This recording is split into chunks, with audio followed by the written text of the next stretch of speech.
hope you're having a good day. I'm working on this saddle of mine here today. The ground seat was really uncomfortable, so I needed to skive that down a bunch. So in order to do that, I had to take this off and I had to take my stirrups off. But putting your stirrups back on can be a real pain in the ass. So I'll show you a little tip or a trick that makes it easier for putting them back on if you ever have to do that. So here we go. If you ever have to take your saddle all the way apart, like you've got to take your stirrups off for cleaning it or working on it or repairing it or anything, and it's got to come through your tree right here, it's really hard to get this end stuffed back through that and then have it come back out down here. So what you can do is you can take, I think I've still got it, well, I'll just show you on here. You take a piece of string and you tie it to this end, and then when you pull your stirrup all the way through there, don't pull that string all the way through. Keep it so that it's still under your tree and whatnot.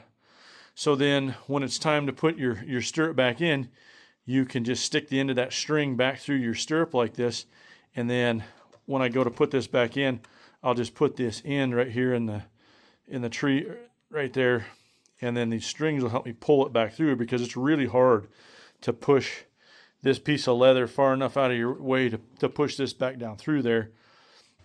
So this just makes it 100 times easier. You still kind of got to wrestle with it a little bit, but this makes it so much easier because it's such a sharp curve to go through here and then come back out down here.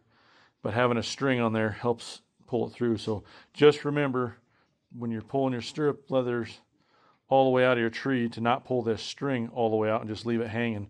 Sit down in a chair to do this part, because you've got to be able to, kind of be able to pull down on this right here to get your stirrup leather started back in there. And you don't want anything on this, so you don't really want it sitting on a saddle stand. But you can see I've got it started going in there. Here's my strings, and you can see it's already, it was pretty easy just to pull that, and I've already got it through there, where if you were to not have these strings, it's just so hard to get it to bend and come down there. But I've already got it coming out, so I'll just put it all the way on the rest of the way. Okay, and another little tip when you're trying to pull this all back through where it needs to go is, once you get all the way through here, if you hold your saddle like this and hold on like this and you just kind of go like that, it'll pull this through there quite a bit easier. And of course you've got to have it on the right side of your rigging and everything, but that just makes it a lot easier to work this back in to where it needs to go, is holding it like this. So one last little tip.